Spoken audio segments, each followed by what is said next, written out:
Bonjour, c'est Ursule encore. On est le 14 mai 2018. Que le Seigneur vous bénisse.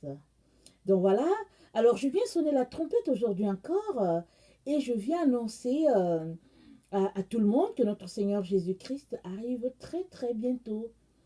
Alors il est très important qu'on puisse se préparer parce que Jésus vient chercher une épouse glorieuse, sans tache, ni ride, ni rien de semblable. Alors, bon, plusieurs personnes ont pensé que il venait chercher les différentes églises, les différentes personnes qui vont dans les églises. Mais Jésus vient chercher celle-là qui s'est préparée ou qui se prépare. Celle-là qui est en train de se préparer et qui continue de se préparer jusqu'à ce que Jésus vienne, elle sera enlevée. Et les autres personnes qui, pratiquent tout simplement l'attente, les bras croisés, ou bien la religion et tout ce qu'on en passe là, alors toutes ces personnes, elles ne feront pas partie. Et je viens donc nous encourager à vraiment mettre les points sur nos i, à faire tout pour être prêt. Au fait, pour le moment, comme il n'est pas là, c'est comme si, bon, tout est sous contrôle. Mais s'il arrive que Jésus vient aujourd'hui et que tu n'es pas prêt, alors il y aura juste les pleurs et les grincements dedans. Et ça, le Seigneur ne le veut pas pour nous. Alors c'est pour cela qu'il ne cesse de nous encourager à travers les uns et les autres, nous demandant de nous préparer à sa prochaine venue qui est certaine. Donc voilà, que le Seigneur vous bénisse.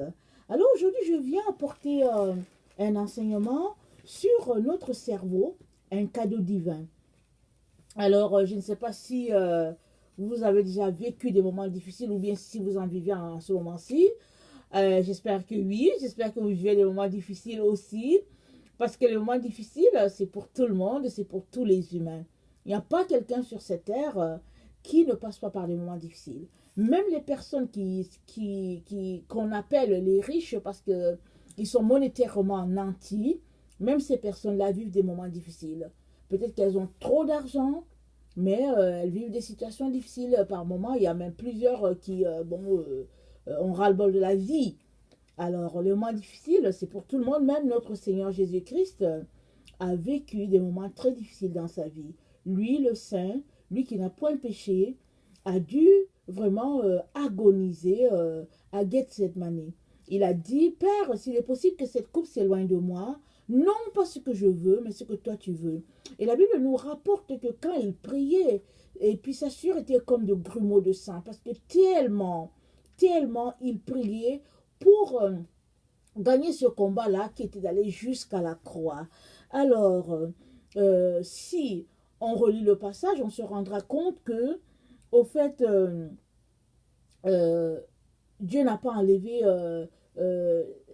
la croix devant Jésus. Jésus est allé jusqu'au bout, il est allé jusqu'à Golgotha, il a souffert le martyre et puis il a été crucifié et donc Dieu n'a pas ôté cette coupe-là de devant ses yeux.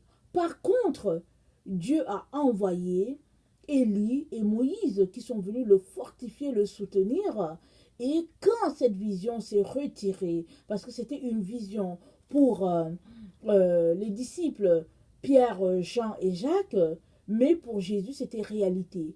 Alors quand cette vision s'est retirée de devant les disciples, quelques instants après, Judas est venu avec les soldats pour arrêter Jésus et Jésus était très fortifié.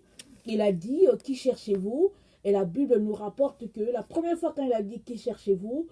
Ils sont tombés. Alors Jésus était recouvert d'une vraiment une puissance, la présence de Dieu a fait que les soldats sont tombés et ils n'ont même pas compris qu'au fait c'était la présence de Dieu et puis là, ils se sont relevés et la seconde fois encore Jésus leur a dit, qui cherchez-vous? Et ils ont dit Jésus de Nazareth. Jésus a dit c'est moi et puis laissez aller ceux-là. Donc question de dire que dans les moments difficiles, souvent on veut que la chose ne soit pas là. Souvent on prie pour que la coupe ne soit ôtée, mais ce ne sera pas forcément ça. Le Seigneur va nous donner la grâce de passer à travers parce que justement il nous aura équipés. Alors, le cerveau, donc, fait partie d'un organe très important qui a besoin d'être en santé parce que c'est là le centre des activités motrices. Hein, parce que si ton cerveau est fatigué, si tu es quelqu'un qui est fatigué, qui a un cerveau malade et qui est dans tous les états, tu ne pourras pas tenir devant ce que le Seigneur te demande de faire. Parce que Jésus-Christ, il est venu pour sauver l'humanité, mais toi, tu es venu sur la terre certainement pour quelque chose. Alors, il faut que tu ailles jusqu'au bout de la chose pour laquelle tu es venu sur la terre. Et très souvent, pour ceux-là qui rencontrent leur destinée, très souvent, euh, ils ont beaucoup d'épreuves sur leur chemin. Et il faut qu'ils aient un moral de fer pour pouvoir passer à travers et arriver jusqu'au bout. Et Jésus veut justement que nous puissions arriver jusqu'au bout. Parce qu'il n'y a rien que le Seigneur ne nous a donné pour que nous puissions gagner nos combats. Il est donc important que nous puissions laisser de côté toute attitude défaitiste et que nous puissions prendre soin de tous les organes que Dieu a mis à notre disposition pour pouvoir accomplir la mission qu'il nous a donnée. Alors, si par exemple, euh, tu es en train je vais dire que c'est ton cerveau, par exemple, qui donne une commande à ton membre, par exemple, de prendre un objet, exemple. Alors, si tu es en état d'incapacité, tu ne pourras pas. Même si la commande est lancée, ton bras ne pourra pas faire la chose parce que, bon, le cerveau est dans un état d'handicap. Alors, il est donc important qu'on puisse euh, vraiment regarder de près qu'est-ce que le Seigneur nous demande de faire avec cet organe-là qu'il nous a donné. Le cerveau, c'est un cadeau très important, un joyau que le Seigneur a mis à notre disposition, mais très souvent on néglige ça, parce que les choses vont du tic au tac, si bien que on ne considère même pas ça. Mais vous savez que notre alimentation, tout ce que nous faisons, affecte, oui, tout notre être, mais surtout cet organe-là. Alors, je suis allée faire des recherches parce que je pense qu'il y a 2 ou 3 jours, le Seigneur m'a demandé de parler du cerveau. Alors, j'ai pu constater que euh, le cerveau, euh, le cerveau se nourrit de glucose. Et raison de plus pour que nous puissions consommer le bon sucre. Alors, il paraît que le cerveau utilise à peu près 120 grammes de sucre pour fonctionner par jour, et c'est la moitié de tout ce que notre organisme utilise.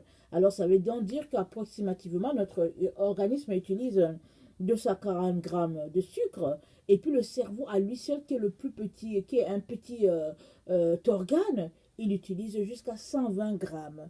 Alors, donc cela correspond à la moitié des glucides que nous consommons. Alors, en ce qui concerne les glucides, il y a le bon sucre et il y a le mauvais sucre. Le bon sucre, par exemple, est trouvé dans les fruits. Et puis, les mauvais sucres, c'est souvent ces sucres-là qu'on fabrique bon, dans les usines. Et puis, peut-être qui est trouvé dans des sirops faits, peut-être pour des petits déjeuners, des choses comme ça. Évidemment, si tu consommes ce sucre-là une fois en passant, bon, ça va. Mais si tu consommes ce mauvais sucre-là constamment, ce ne sera pas bon pour ta santé et puis pour ton cerveau. Parce que ton cerveau a besoin de sucre, mais de bon sucre pour pouvoir fonctionner. Alors, si vous peut-être vous allez sur Wikipédia, peut-être, vous allez pouvoir trouver certainement tous les aliments dans lesquels vous pouvez trouver le bon sucre. Et il y a certaines personnes qui essaient de remplacer le sucre par le gras ou des choses comme ça. Je trouve que bon, c'est pas une bonne idée. Et même les médecins ne nous conseillent pas tellement les diètes parce que voilà, on approche l'été est là. Dans plusieurs pays, c'est déjà l'été. Et puis d'autres, c'est encore au printemps. Mais toujours est-il que il y a des personnes qui font des diètes pour maigrir parce que l'été, ils veulent se sentir bien. Mais il faut faire très attention. Il faut s'assurer que pendant qu'on fait la diète, on ne prive pas notre cerveau d'éléments importants parce que le cerveau a besoin de sucre pour rouler. Donc, voilà. Alors, en plus de laisser de côté, en plus de consommer, pardon, le bon sucre pour le bon fonctionnement de notre cerveau, il est très important de laisser de côté les mauvaises pensées. Alors, Proverbe 23, le verset 7 nous dit que l'homme, il est tel que sont les pensées de son cœur. Il te dit mange et bois alors que son cœur n'est pas avec toi. Et la Bible dit, il faut éviter une telle personne. Parce que son cœur n'est pas en accord avec ce que sa bouche dit. Et la Bible dit qu'un tel homme, il est exactement tel que sont ses pensées. C'est-à-dire que c'est une personne qui est hypocrite. Alors, vous savez que nous sommes le fruit de nos pensées. Alors, il est important que nos pensées soient des pensées pures. Il ne faut pas, par exemple, dire à une personne, oh, tu as une belle jupe, alors que dans ton cœur, tu dis seulement quelle vilaine jupe. Ou bien, il ne faut pas dire à une personne, oh, tu es belle, j'aime ta coiffure, alors que dans ton cœur, tu dis, oh, je n'ai jamais vu d'aussi vilain. Alors, donc, vraiment, le Seigneur nous encourage à être des personnes vraies et des personnes honnêtes. Et ça, c'est dans toutes choses. Sachant qu'un jour, on se tiendra devant Dieu et c'est lui qui nous jugera. Donc, il est important donc que notre oui soit oui et que notre non soit non. Alors, ça ne vaut pas la peine d'essayer de faire, de donner des compliments par-ci, par-là, alors que dans le fond, on n'y croit pas. La Bible nous appelle à être des personnes droites. Alors, soyons droits, soyons purs, soyons honnêtes. Alors, voilà. Et puis, il est aussi important que nous puissions entretenir des relations, des émotions saines. Vous savez, on a tous des faiblesses, hein? Mais il y a des personnes qui sont des enfants de Dieu et qui vraiment choisissent de ne pas marcher dans l'amour. La Bible nous dit dans 1 Corinthiens 13 que l'amour est patient, l'amour n'est pas envieux, l'amour n'est pas jaloux, l'amour ne se vante pas, et puis bon, l'amour ne fait rien de malhonnête, etc. Si tu embrasses la marche de l'amour, évidemment, tu vas pouvoir en même temps te débarrasser des émotions qui sont négatives et puis nocives pour ta santé. Parce qu'il y a des émotions telles que la jalousie, telles que la peur, telles que la méchanceté, des choses comme ça, qui ne sont pas bons pour ton bon fonctionnement. Alors, c'est un choix. La vie est un ensemble de choix. Et dans Deutéronome, je pense 28, Dieu a dit à Israël, j'ai mis devant toi la vie et la mort, choisis la vie pour être heureuse. En tout cas, c'est soit Deutéronome 28, soit Deutéronome 30. Donc, essayez de vérifier ça, s'il vous plaît.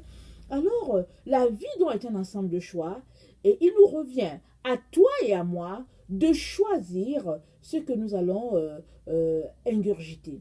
Alors, si tu ne veux pas marcher dans la voie du mal, tu choisis de ne pas y marcher et tu prends tes décisions en conséquence. Par exemple, si tu as des amis qui aiment se moquer des autres, si tu as des amis qui aiment se retrouver et puis faire des médisances, des calomnies sur les gens, tu décides tout simplement de te séparer d'eux, même si ça te fait mal, tu as décidé parce que tu veux marcher dans la droiture et Dieu le Père voit ça et il sait comment il va te faire avancer sur la voie de la sainteté. Alors, nous sommes vraiment dans un combat spirituel qui est lancé évidemment, depuis la création du monde, depuis que Adam et Ève se sont fait usurper leur place par Satan. Le combat est lancé, mais il nous revient à toi et à moi de tout faire pour rester sur le droit chemin depuis que Jésus-Christ a acquis la victoire pour nous. C'est pas vrai qu'il faut qu'on vienne croiser les bras et qu'on se réclame d'enfants de Dieu et on ne fait rien et on continue de sombrer dans une vie de péché et puis une vie de désordre. Un enfant de Dieu qui marche dans la pureté, dans la sainteté, ne peut plus continuer de s'adonner à certaines choses. Parce que, au fait, il appartient à Jésus-Christ, il appartient à Yeshua. Et quand tu appartiens à Christ, tu as les caractéristiques qui étaient en lui. Et ça, Jésus-Christ te les a données, c'est à toi de l'accepter. Et qu'est-ce que ça veut dire l'accepter? Ça veut dire que tu choisis de vivre comme Jésus. Tu ne te comportes pas de façon à faire plaisir aux gens, alors que dans le fond, au fait, tu veux tout simplement qu'ils te collent la paix. Alors, il est donc important pour toi et moi de demeurer vraiment dans cette vérité-là, dans la voie de la clarté, dans la voie de la pureté. Et il est aussi important que nous puissions faire attention aux paroles de nos lèvres. Alors, j'aimerais qu'on lise Philippiens 4, le verset 8. ça dit, à partir du verset 8, pardon, ça dit ceci: enfin frères, nourrissez-vous de pensées et de tout ce qui est vrai, tout ce qui est noble, tout ce qui est juste, pur, digne d'amour ou d'approbation, de tout ce qui mérite respect et louange. Ce que vous avez appris et reçu de moi, ça c'est Paul qui le dit, ce que vous m'avez entendu dire et vu faire, mettez-le en pratique, alors le Dieu qui donne la paix sera avec vous.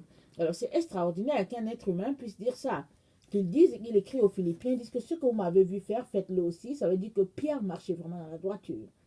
Ça veut dire que Pierre était un gars honnête, pur, qui a compris les grâces de son Seigneur envers lui et qui a décidé de suivre les traces de Jésus. Alors, est-ce que toi et moi sommes capables de dire aujourd'hui à quelqu'un: ce que tu m'as entendu dire ou faire, fais-le? Moi, je préfère être honnête et je vais vous dire: non, je ne peux pas dire à quelqu'un que ce que tu m'as vu faire, fais exactement. Pourquoi? Parce que je pense qu'il y a encore beaucoup de choses dans ma vie qui ont besoin d'être changées, qui ont besoin d'être transformées. Et j'aimerais que le Seigneur me transforme et je travaille chaque jour à cette transformation-là. Je viens devant lui et puis je lui demande de m'aider, je lui demande de pointer dans ma vie toutes ces choses-là qu'il n'aime pas. Et évidemment, Jésus-Christ, si tu as demandé, il va les pointer, mais avec amour, afin que tu changes, afin que tu deviennes quelqu'un d'autre et que tu puisses produire beaucoup de fruits. Alors, je reviens là-dessus, la vie est un ensemble de choix. C'est à toi de choisir, de faire ce que Dieu attend de toi. Alors, si tu croises les bras, les choses ne vont pas se faire par elles-mêmes. Elles ont besoin de ta volonté pour y arriver. Alors, c'est ça. Et il est aussi très important que tu fasses attention aux paroles qui sortent de ta bouche. Parce que vous savez, le Seigneur nous a appelés à être une génération pure. Il a dit: vous êtes une race pure, un peuple acquis, une génération, un peuple choisi. Alors si tu es choisi par l'Éternel, tu ne dis pas les paroles malhonnêtes, les paroles déplacées. Parce qu'il y a des choses qui sont vraiment indécentes et il y a des choses qui ne se font pas du tout. Il y a des gens qui se réclament, enfants de Dieu, amis de Christ, mais dès qu'ils ouvrent la bouche, tu te dis: non, c'est pas possible. Tu te dis: mais je me trompe. Alors, ça ne veut pas dire que ces enfants-là sont moins sauvés que les autres. Mais si tu es vraiment sauvé, alors ça veut dire qu'il faut que tu travailles à ton salut. Paul a dit: travaille à votre salut avec crainte et tremblement. Je pense que c'est Paul ou bien c'est Pierre, je ne me rappelle plus. Mais il a dit: travailler avec crainte et tremblement. Alors il nous revient de travailler à ce que la gloire de Dieu en nous ne soit pas ternie. Et la première personne qui va ternir la gloire de Dieu en nous, c'est nous-mêmes, si nous refusons l'œuvre de transformation de Christ qu'il nous offre. Parce que Jésus-Christ ne veut que nous transformer. Il ne veut que nous transformer, évidemment, il faut qu'on le veuille. Si on ne le veut pas, rien ne sera fait. Alors, vous savez aussi, dans notre génération, c'est la génération où on parle beaucoup de stress. On dit que bon, les gens vivent beaucoup de stress. Et le résultat de stress, les scientifiques disent que c'est les pensées toxiques. Si chaque jour tu es découragé, si chaque jour tu te plains, si chaque jour tu trouves que bon, Dieu ne t'a pas donné assez, si chaque jour tu as sujet de te plaindre de quelque chose, sache que tu es en train d'envoyer à ton cerveau de la toxine. Tu envoies des choses qui sont vraiment désagréables pour le cerveau, dommageables. Et si on te donnait un scanner de ton cerveau, on verrait par exemple des taches noires au niveau des arbres, en tout cas des neurones qui forment un peu, c'est comme si c'est de la forêt. Il y aurait des taches noires à cet endroit-là, justement parce que au fait, le cerveau est fait pour être nourri de joie, de gaieté, de chansons, de louanges, d'acclamations au Seigneur. Alors, mais si toi, tu ne fais que te plaindre, tu ne fais que te plaindre, petit à petit, tu détruis cet organe précieux que Dieu a mis en toi, qui est le cerveau. Alors le Seigneur donc nous encourage et nous exhorte à nous dépouiller de toutes ces choses-là qui peuvent nous causer du stress. Alors il y a la colère, il y a la méchanceté, il y a la rancune, il y a le ressentiment, il y a le manque de pardon, il y a la peur, il y a l'anxiété. Toutes ces choses-là sont vraiment nocives pour notre cerveau parce que Au fait, notre cerveau, comme on vient de le voir, a besoin de glucides pour fonctionner. Et l'ADN, c'est fait de protéines. C'est ça que la science dit, c'est fait de protéines. Alors, non seulement nous sommes appelés, toi et moi, à bien manger, mais aussi nous sommes appelés à nourrir nos pensées, des choses fertiles, des choses justes, vraies, honorables, comme on vient de dire, afin que l'organisme entier soit en parfaite santé. Vous savez, l'organisme, c'est un tout, hein, c'est un tout, et puis ça fonctionne parfaitement quand chaque élément fonctionne correctement à son poste. Mais si au fait, tu manges bien, tu manges des légumes, tu manges santé, mais que ta bouche ne fait que confesser des mauvaises choses, alors tu envoies de mauvais signaux à ton cerveau et puis bon, c'est dommageable. Alors, donc, l'erreur que fait plusieurs enfants de Dieu, c'est qu'ils croisent les bras, ils se disent que Jésus-Christ va tout faire pour eux. Ils viennent, ils font une petite prière, merci Seigneur, je te remets la journée aujourd'hui, et puis ils vont leur journée dans leur train-train quotidien, sans vraiment s'arrêter pour vouloir changer quelque chose. Il y a des gens qui ne changent pas, qui ont décidé qu'ils ne vont pas changer. Alors, une chose, ils le faisaient il y a 10 ans, en train de pécher et ils vont se faire la même chose et ils vont te dire je suis comme ça. Suppose que c'est quelqu'un qui se moque des gens. Alors il y a 10 ans, tu savais que cette personne se moque des gens. Aujourd'hui encore, elle se moque des gens et quand tu lui parles, il dit que non, écoute, c'est juste je m'amuse et puis bon, tout ça. Alors que la Bible dit que il faut qu'on laisse de côté les plaisanteries, tout ce qui c'est indécent, qu'on laisse de côté la moquerie parce que bon, c'est une offense au Saint-Esprit. Alors, un enfant de Dieu qui veut aller loin, qui veut vraiment fonctionner sur la voie de Dieu, est appelé, oui, à se débarrasser de toutes ces choses-là qui sont qui sont très toxiques pour son cerveau. Alors, l'autre élément aussi qui est bon de faire aussi, c'est qu'il est important de briser dans sa vie tous les liens qui sont vraiment des boulets pour nous, à nos pieds. Donc voilà, regardez, souvent Dieu peut nous donner des rêves pour les gens qui rêvent. Suppose que Dieu te donne un rêve, alors il te montre les forteresses dans ta vie. Alors, bon, certaines personnes vont juste te dire, ah, Dieu m'a donné un rêve, voilà ce qu'il m'a montré et tout. En principe, c'est pas ça qu'on devrait faire. Moi, j'ai beaucoup grandi là-dedans. En principe, ce qu'on devait faire, on devait aller devant Dieu pour lui dire, Seigneur, merci pour le rêve que tu m'as donné. Est-ce que tu veux me dire quelque chose? Alors, tu prierais là-dessus. Et si Dieu veut te dire quelque chose, il va te montrer ce qu'il veut te dire. Et une fois qu'il te montre ce qu'il veut te dire, alors, si ça te concerne, mets-toi à briser.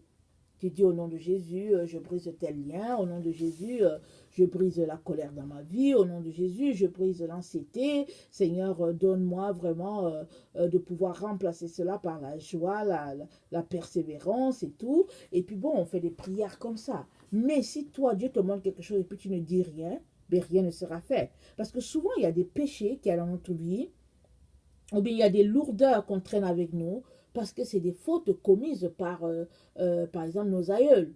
Et on n'était pas là, on ne savait pas. Mais toujours est-il que le monde spirituel et tendance, c'est que c'est des liens qui sont restés dans la famille. Alors, si Dieu te montre des liens dans la famille, ne reste pas les bras croisés, ne reste pas la bouche bée. Ouvre-la et puis vraiment viens annuler et puis proclame la délivrance de l'Éternel sur ta vie. Et il est aussi très important que on puisse euh, utiliser notre bouche aussi pour beaucoup louer le Seigneur. Parce que la louange sied aux hommes d'aura et la louange est un parfum de bonne odeur devant notre Dieu, surtout quand c'est fait d'un cœur pur. Alors il est important que tu viennes louer le Seigneur, que tu viennes lui adresser vraiment tes louanges, ta reconnaissance. Et quand on se met à louer le Seigneur, on dégage beaucoup des choses qui sont positives pour le cerveau. On libère, je ne sais pas si c'est des enzymes, je ne sais pas, vous savez, je ne suis pas scientifique, on libère des éléments qui viennent fortifier notre être et qui fait que on ne marche pas courbé comme sous le poids d'un fardeau, mais on marche régénéré, victorieux, sachant que celui qui est en nous, il est plus fort que celui qui est dehors, et c'est lui qui combat pour nous. C'est ça l'histoire. Combien de fois le Seigneur nous donne-t-il vraiment de gagner les combats et les gens viennent te dire pour te dire félicitations et tout, alors que c'est Jésus qui a combattu pour nous. Il est toujours là, il ne nous laisse pas, il ne nous abandonne pas, mais il est important que toi et moi puissions venir afin de donner des éléments vraiment de santé à notre cerveau. Et si nous décidons de changer nos pensées nocives en des pensées qui sont vraiment positives, en des pensées que Dieu aime, alors, croyez-moi, notre vie va changer. Parce que le cerveau, les neuroscientifiques disent que le cerveau est maniable, il est élastique.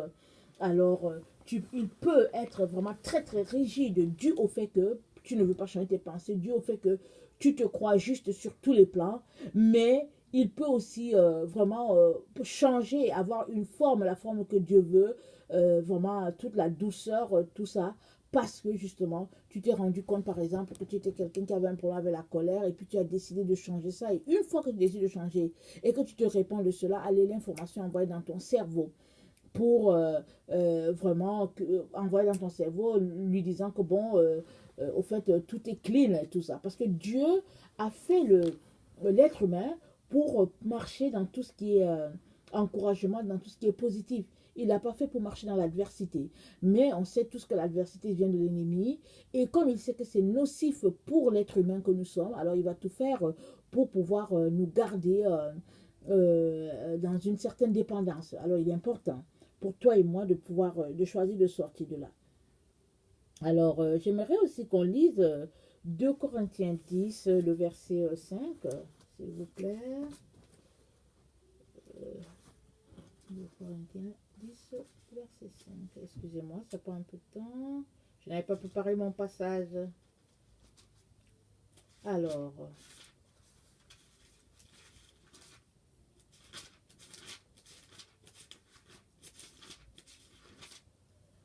ça dit ceci.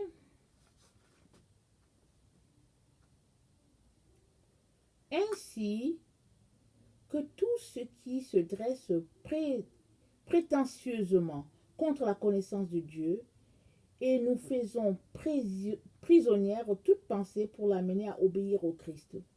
Aussi sommes-nous prêts à punir toute désobéissance dès que votre obéissance sera entière. Donc, ce verset-là nous dit, il nous dit au verset 4, je vais remonter au verset 4, ça dit « Car les armes avec lesquelles nous combattons ne sont pas simplement humaines. Elles tiennent leur puissance de Dieu qui les rend capables de renverser les forteresses. Oui, nous renversons les faux raisonnements, ainsi que tout ce qui se dresse prétentieusement contre la connaissance de Dieu, et nous faisons prisonnière toute pensée pour l'amener à obéir au Christ. » Donc voilà, la Bible nous encourage dans 2 Corinthiens 10 à renverser tout raisonnement qui est contraire à la parole de Dieu. Et en renversant ces raisonnements-là, c'est comme ça que tu donnes à ton cerveau de ne que garder ce qui est pur. Suppose que tu es là et que bon, quelque chose qui s'est passé il y a 2 ans dans ta vie revient et puis que tu penses, exemple, à un ami qui t'a fait du mal et puis tu te rappelles comment il t'a blessé et tout. Alors, renverser les faux raisonnements, c'est de dire que non, non, non, moi j'ai déjà oublié, je ne reviens plus dessus, je ne reviens plus sur ça. Et bon, tu passes dessus. Mais tu ne reviens pas encore pour dire, oh oui, mais ce qu'il m'a fait, c'est vraiment méchant, et tu te mets encore à parler, à parler, à parler. Quand tu fais ça, tu te mets dans un cycle un peu d'intoxication pour ton cerveau. Alors, il est donc important qu'on puisse laisser aller les choses. Et c'est pourquoi la Bible nous dit de pardonner. Et une fois que tu as pardonné, ben, tu ne reviens plus dessus, tu passes là-dessus et puis tu bénis le Seigneur de ce que bon, la victoire a été acquise. Évidemment, l'ennemi va toujours chercher à vouloir te faire tomber dans ces domaines-là, mais tu dois tenir ton bout parce que nous sommes encouragés à amener toute pensée captive à l'obéissance de la croix.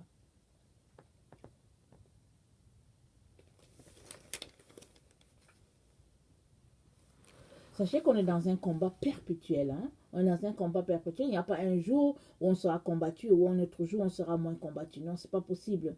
On est combattu à tout moment. Et c'est nous qui devons tout faire par nos pensées pour ne pas embrasser la voie de l'ennemi. Parce que Satan, tout ce qu'il veut, c'est nous faire tomber. Si Satan ne réussit pas à, à te faire tomber, il va tout faire pour t'empêcher d'accepter Jésus-Christ. Au fait, ce que je suis en train de dire, c'est que si tu n'as pas Jésus-Christ, Satan va tout faire pour te mettre des barrières pour que tu n'acceptes pas Jésus. Maintenant, si tu as Jésus-Christ, il va tout faire pour t'empêcher de grandir. Alors, il va t'envoyer toutes sortes de situations sur ton, toutes sortes de situations. Alors, il est important que tu te taises, que tu ne dises rien. La Bible nous dit que Marie passait tout dans son cœur. Alors, j'ai longtemps médité sur ce passage-là et le Seigneur m'a donné de comprendre que Marie n'était pas une femme bavarde, c'était pas une femme qui passait de maison à maison faire des ragots.